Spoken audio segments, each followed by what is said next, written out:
Hello and welcome to another day, another episode of Stories with K. Siddiqui. I hope you all are doing well and are able to find magic in your everyday life, which means in your story, in your character. Today I am back with another book. Another book that I read and it left a lasting impact in my life. Uh, so I think that I should be sharing it with you all. It might be a book that you might have stumbled upon, and I really hope that you have stumbled upon it, since it's a book with lots of lessons, lots of wisdom, lots of things and stuff, and we're going to reveal that book in a while. uh, Before that, a little background as to why this book left that impact on me. Why I think this background is important is because while knowing how important the book is because of what it talks to you, it's also important to know why that specific book is creating an impact on you. So you need to take a look around you, take a look in your life, take a look at the people you know, at the environment you're surviving in, and then just think for a while as to why that specific book spoke to me the way it did. So, a little background on mine. At least I do that way, what I told about the background, and I think it kind of helps me connect with the book and remember the words, remember the lessons. So, if it works for you, go for it. So, about the book, why it stayed with me. Once again, a few years ago, since it's connected to a very personal story of mine. Uh, I had a friend dealing with a very serious relationship, and that relationship was very bumpy. As much as they both were madly in love, or at least she felt that they were madly in love, there were a lot of things that seemed very weird in that relationship. That relationship was one thing, like I know that friend since, I guess, since we were kids. But that relationship was one thing that sort of started to change her gradually. Uh, if I say it in very bookish words, I was losing that friend. That friend was changing. So I didn't know what was happening. Uh, Later, as things moved ahead and everything, uh, I somehow was lucky enough to have a few friends, a few family members who were studying psychology. And since I was so worried about my friend, and even my friend, she started to seek help and everything, and we later got to know that the person that she was dating was a narcissist. Since it's about a little while ago, so back then, someone being a narcissist was something shocking. Okay, that there's a term to person being acting this way. And that is when I started to know a lot about narcissism. uh, that is exactly when I got to know that even sorry that is exactly when I got to know that even at my workplace, the boss that I was dealing with, that supposedly had so much impact on me, and so much, such a loving soul in everyone and everything, was also a narcissist. And I was in a constant cycle of emotional manipulation.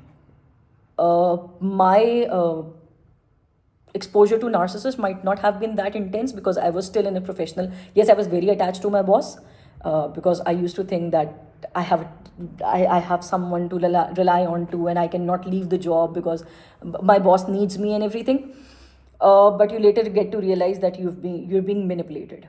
So I always think that my relationship with my boss was not as serious as what my friend was going through. So yes, that is when we got to know a lot of things, got to know a lot of things about narcissism, and that is when a lot of books started to come into my life as well, along with the videos and help and self and coach, the narcissistic abuse coach and everyone. I started following them on Insta and stuff.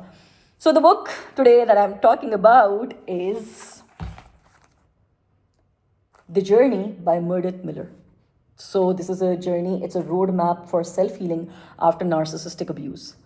So I just hope all you people who are actually going through this, yeah, I'll say it, who are actually going through this shit, are able to come out of this stronger, are able to fight your way out of it. Because as much as it might sound easy, dealing with narcissistic abuse is not. The way it changes people, the way it destroys the personalities. I just hope everybody who's going through this is able to come out of it and come out of it healthy. So I'm just going to read one part of it, very specific paragraph of it, and it's not related to exactly narcissistic abuse, but something that connected to me a lot, specifically after my resignation from that work and my struggle in that job, because I had left that job and I was not able to land with another job. And I started to think that maybe I had actually been the wrong person. So it's the karma that's hitting upon me and everything. So you technically go through a lot of guilt and shame process after leaving a narcissistic abuse dynamic.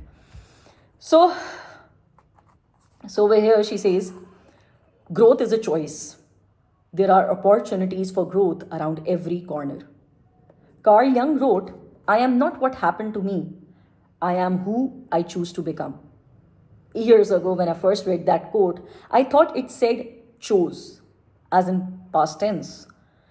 Later, I realized it's choose, as in the present tense. You didn't choose to be hurt or abused, or it wasn't your fault. However, you are continuously choosing who you are now by how you show up in every moment and how you deal with the cards that are dealt to you in life. The abuse wasn't your choice. However, your self-healing now is entirely your choice. It's not fair what happened to you. It's not fair that you were hurt so much. Life is unfair. You can either sit around and complain, or you can get back up and invest that energy in your recovery. The choice is yours. Be willing to set aside your ego and ask for help from caring people along the way. Yet recognize that no one can do it for you. Ultimately, it's you doing the work to heal yourself. Other people, even professionals, can only nudge you, open the door, and point the way. So why it stayed with me even after everything had happened.